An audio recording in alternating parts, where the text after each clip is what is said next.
Road கடையில் தண்ணியாக அரைக்கிற தக்காளி சட்னி எப்படி அரைக்கிறதுங்கிறத நம்ம பார்க்க போகிறோம். இந்த சட்னி வந்து ரொம்ப டேஸ்ட்டாக இருக்கும். ரொம்ப ஈஸியாக கொஞ்ச நேரத்துலேயே இது செஞ்சிடலாம். குழந்தைங்களுக்குலாம் ரொம்ப பிடிக்கும். ஏன்னா அது காரமே அவ்வளோ இருக்காது. ஆனால் பார்த்திங்கன்னா நல்லா ரெட்டிஷாக இருக்க மாதிரி இருக்கும். பாருங்கள், இதுக்கு என்னென்ன தேவை, எப்படி செய்யலாங்கிறத பார்ப்போம். தக்காளி 2 தக்காளி எடுத்து வச்சுருக்கேன். பெரிய வெங்காயம் 2, ரொம்ப சின்னதாலாம் நறுக்கணும்னு தேவையில்லை, நார்மலாக நறுக்கி வச்சுருக்கேன். ஏன்னா அரைக்க போகிறதுனால. கொஞ்சமாக புளி, ஒரு 4 மிளகாய். உங்களுக்கு காரம் எவ்வளோ தேவைப்படுதோ அந்த அளவுக்கு நீங்கள் காரம் எடுத்துக்கோங்க.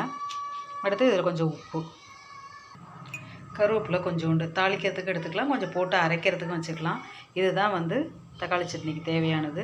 ரொம்ப ஈஸி, ரொம்ப சீக்கிரமும் செய்யலாம், ரொம்ப டேஸ்ட்டாகவும் இருக்கும்.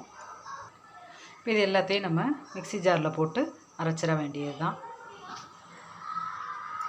தக்காளியை போட்டுக்கலாம், வெங்காயம் எல்லாத்தையும் போட்டுக்கலாம், கொஞ்சம் கருவேப்பிலை,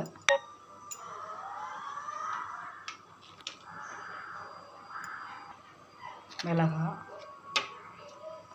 புளி, உப்பு. இவ்வளோதான் இதுக்கு தேவையானது. இதை தண்ணி ஊற்றி நம்ம அரைச்சிட வேண்டியது தான். அரைச்சிட்டு உங்கள்கிட்ட காட்டுறேன்.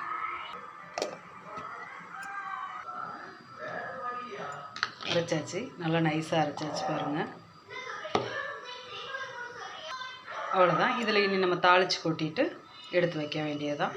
தாளிக்கிறத பார்க்கலாம். நல்லெண்ணெய் கொஞ்சம் ஊற்றிக்கலாம்.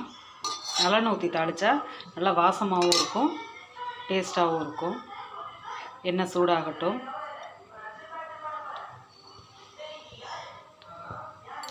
அதில் கொஞ்சம் கடுகு போட்டுக்கலாம், கருவேப்பிலை போட்டுக்கலாம், உளுந்து போட்டுக்கலாம். நல்லா பொரிஞ்சிருச்சு. இதோட நம்ம அடுப்பை ஆஃப் பண்ணிக்கலாம். எடுத்து சட்னியில் ஊற்றிடலாம்.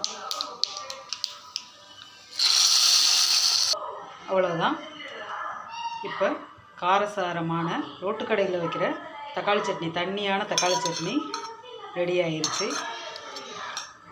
பாருங்கள். அவ்வளோதான். இந்த வீடியோ உங்களுக்கு பிடிச்சிருந்துச்சுன்னா லைக் பண்ணுங்கள், ஷேர் பண்ணுங்கள், கமெண்ட் பண்ணுங்கள், சப்ஸ்கிரைப் பண்ணுங்கள். தேங்க்யூ.